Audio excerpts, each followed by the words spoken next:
प्रिय दर्शकों, फिर एक बार स्वागत है आपका एक नई कहानी के साथ। प्रिय दर्शकों, आज हम एक दिल छू लेने वाली धार्मिक कहानी लेकर हाजिर हुए हैं। अगर आपको सनातन हिंदू संस्कृति पर सच्ची श्रद्धा और गर्व है तो कहानी को अंत तक जरूर देखें और हमारे चैनल को सब्सक्राइब जरूर करें।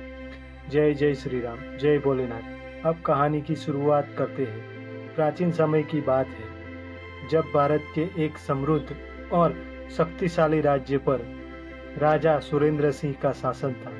वह एक न्यायप्रिय और प्रजा के प्रिय राजा थे। उनकी बुद्धिमानी और वीरता की कहानियां दूर दूर तक प्रसिद्ध थी, लेकिन उनके महल के भीतर एक ऐसा रहस्य छिपा था जिसने उनके जीवन की दिशा बदल दी।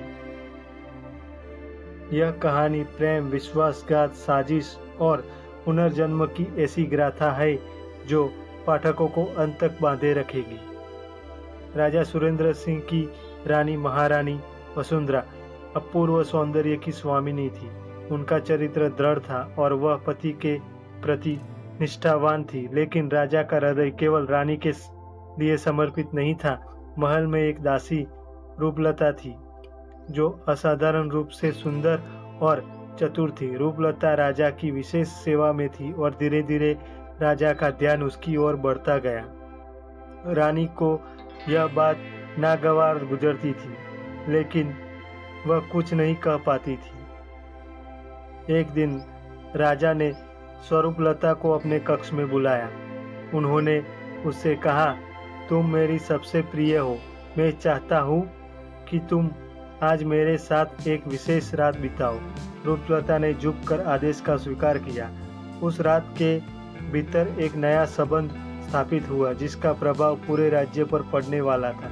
कुछ समय बाद रूपलता ने राजा को बताया कि वह गर्भवती है। राजा बहुत प्रसन्न हुआ और उसने रूपलता को महल में विशेष स्थान दिया। रानी वसुंधरा को यह बिल्कुल पसंद नहीं आया।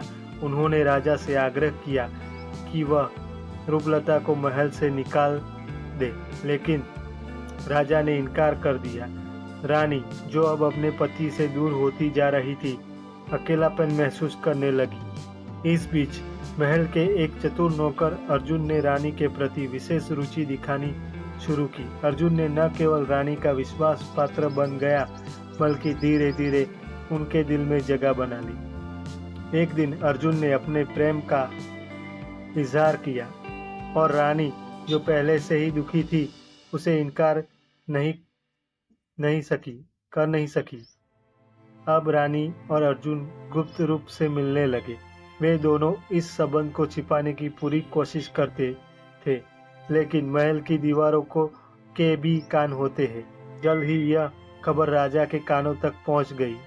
राजा क्रोधित हो उठा और अर्जुन को महल से निकालने का आदेश दे दिया। रानी ने अर्जुन की ओर से क्षमा मांगी और राजा ने उसे माफ कर दिया, लेकिन अर्जुन और रानी ने अपने संबंध को खत्म नहीं किया। उनका प्रेम परवान चढ़ता रहा। एक दिन एक बूढ़ा साधु महल में आया। उसने राजा से कहा, महाराज, आपके अपने ही लोग आपके खिलाफ षड्यंत्र रच रहे हैं। आपकी रानी और दासी दोनों मिलकर आपके विनाश की योजना बना रही है। राजा को यह सुनकर आघात लगा। उन्होंने इस बात की जांच करवाई और पता चला कि रानी और रूपलता दोनों महल के बाहर गुप्त रूप से मिल रही थी। राजा ने क्रोध में आकर दोनों को गिरफ्तार करने का आदेश दिया, लेकिन जब सैनिकों को भेजा गया तो रानी और रूपलता महल से लापता थी। राजा अब चिंतित हो गया था। उसने अपनी सेना को आदेश दिया कि वे राज्य की सुरक्षा पर ध्यान दें और किसी भी संभावित विद्रोह से निपटने के लिए तैयार रहे।